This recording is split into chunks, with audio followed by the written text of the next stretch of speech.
Well, a very good morning. Thanks for clicking on to the July Outlook edition of Vogan's European Outlook. It's Wednesday, the 22nd of June, and as expected, back on May 22nd, I did say that we would have a warm start to June, and then it would turn cooler and more unsettled, and that has generally been the case. The upcoming week or so is going to see the continuation of wet weather as we end the month of June and the begin the month of July overall, and it looks as if we are going to continue to see this rather changeable, unsettled weather pattern across particularly the western side of the continent. But June overall was dry across the far north. Up in the Shetland, we've seen the least amount of rainfall. The most amount of rainfall was in the East Midlands and South Bonington, where we've seen 111 millimetres of rain so far. And into the second week of June, we did see a big change. We've seen the return of Atlantic low pressure coming in. We've seen the focus of heaviest rainfall in the form of thunderstorms lifting out of France into the southern half of the British Isles.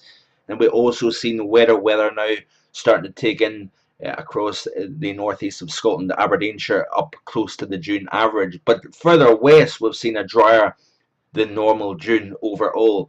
Temperature wise, it has been below normal along the east coast, all thanks to a persistent northeasterly airflow. At the start of the month, remember, high pressure was to the north.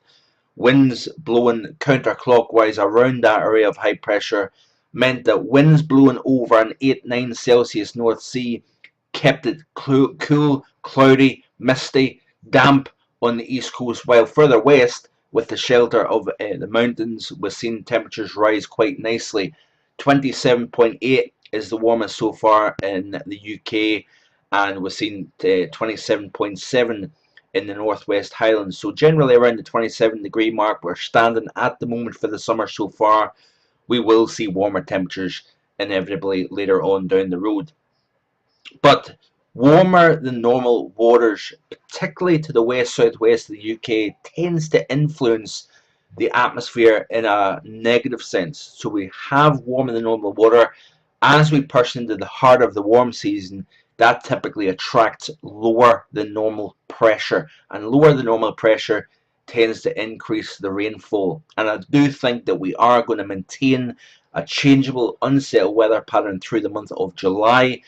As you can see here, the Canadian model is going to the ideas that I've always had for July. Low pressure up towards Iceland, always sending frontal systems in, mainly across the Ireland and Scotland part of the country.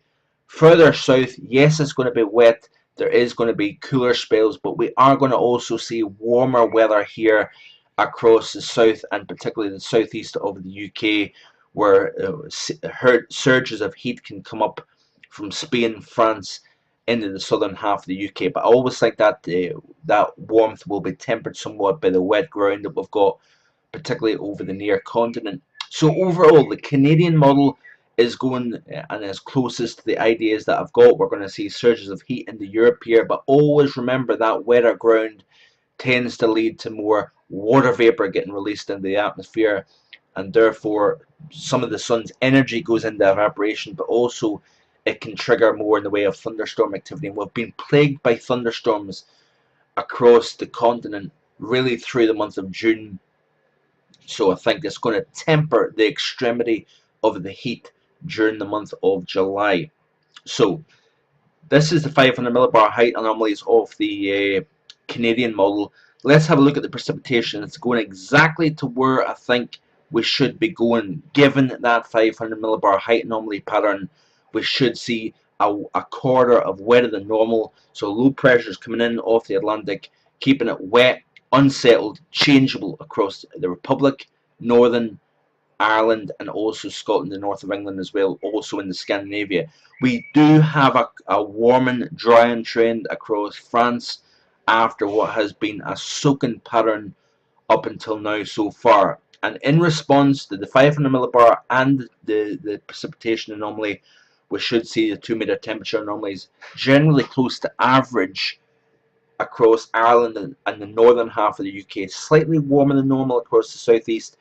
And because of this orientation of the upper air pattern, we should see a warmer than normal Iberia, France, and much of the near continent here overall during the month of July. So it does look as if we're going to remain fairly changeable. No major heat blast to speak about, although in saying that, as we've got incoming frontal systems from the west, you tend to attract southerly airflow, and of course the warmth can lift up into particularly the southern half of the UK, while quite often it's still cool, cloudy and wet across Ireland and Scotland. That's it for today. Do check out the written July outlook, and I will be back as always tomorrow. Thanks for watching if you're on YouTube as well. Have a great day. Bye for now.